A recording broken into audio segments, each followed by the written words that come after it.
Dear students, easy way to read English यानी English को पढ़ने का बहुत ही आसान तरीका। ये है वो सिलसिला वीडियोस का जो मैंने शुरू किया हुआ है। और किन लोगों के लिए शुरू किया है? उन लोगों के लिए जो ये कहते हैं कि इंग्लिश को रीड करना यानी इंग्लिश की रीडिंग करना हमारे लिए बहुत बड़ा प्रॉब्लम है, हम उसको ईज़ी से रीड नहीं कर पाते। तो उनके लिए ये सिलसिला है और यकीनन ये बिगनर्स के लिए। बिगनर्स से मुराद कोई भी हो सकता है, वो स्टूडेंट भी हो सकते हैं और हर वो शख्स जिसने अभी अभी इंग्लिश सीखना शुरू की है, तो उसके लिए ये सीरीज़ है। आज की वीडियो में हम ये सीखेंगे कि इंग्लिश का लेटर जी उर्दू के किस हर्फ की साउंड यानी आवाज़ देता है। मतलब ये है कि इधर से हम इंग्लिश का लेटर जी ले लें तो उसके मुकाबले में उर्दू का कौन सा हर्फ उसके बिल्कुल इक्वल साउंड देगा।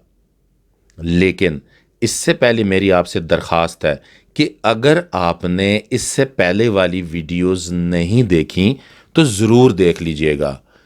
इंग्लिश रीडिंग के लिए इससे पहले वाली वीडियोस बहुत ही मददगार हैं। यानी A B C D E F वाली वीडियोस जो इससे पहले बन चुकी हैं वो ज़रूर देख लीजिएगा। Let's start our today's video. आज का हमारा लेटर है जी, जैसा कि मैंने आपको बताया। अगर जी किसी इंग्लिश वर्ड के शुरू में आ जाए यानी बिल्कुल स्टार्ट में आ जाए, यानी इंग्लिश का वर्ड जी से ही स्टार्ट हो जाए, ग की साउंड देता है जैसा गाफ देता है। तो दोनों कौन सी साउंड देते हैं? ग ग ग ग।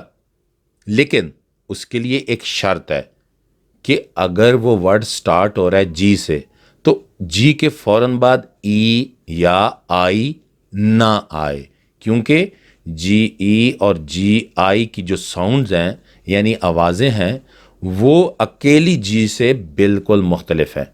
जब अकेले जी आए तो ग ग ग की साउंड है, जबकि जी ई और जी आई की अलग साउंड है और इसके लिए अलग मैं वीडियो इंशाल्लाह बनाऊंगा। तो एग्जाम्पल देखें तो फिर आपको ये समझ आएगी। Go, got, gas, god, grid, got, goal, good, grab, glow, grade, gold, great. इन तमाम एग्जाम्पल्स में जी स्टार्ट में है और इसकी साउंड ग ग ग की साउंड है जो कि उर्दू का हर्फ गाफ देता है। अब हम ये देखेंगे कि जी अगर किसी इंग्लिश वर्ड के दरमियान में कहीं आ जाए, किसी भी जगह मिडल में आ जाए, तो फिर कौन सी आवाज़ देता है? तो फिर भी ये वही साउंड देता है, यानी जो साउंड जो आवाज़ उर्दू का हर्फ गाफ देता है। और ये दोनों कौन सी साउंड देते हैं? वही साउंड है जो पहले वाली है, ग ग ग। शर्त वही है अगेन कि जी के फौरन बाद ई एच या आई नहीं होना चाहिए, वो ना आए, क्योंकि जी ई और जी आई की जो साउंड्स हैं यानी आवाज़ें हैं वो अकेली जी से बिल्कुल मुख्तलिफ है। जब अकेले जी आए तो ग ग ग की साउंड है। एग्जाम्पल देखें, ago, yoga, mega, logo, angle, sugar, eagle, angry, agree, signal. इन तमाम वर्ड्स में इंग्लिश का वर्ड जी मिडल में है, दरमियान में है और इसकी साउंड ग ग की साउंड है। अब हम देखते हैं कि अगर किसी इंग्लिश वर्ड के आखिर में यानी एंड में बिल्कुल लास्ट में जी आ जाए तो ये उर्दू के हर्फ गाफ की साउंड देता है। यानी वही मामला है जो स्टार्ट में है या मिडल में है या एंड में है। तो सेम वही साउंड है, जी और उर्दू का हर्फ गाव ग ग ग की साउंड देते हैं। एग्जाम्पल देखें,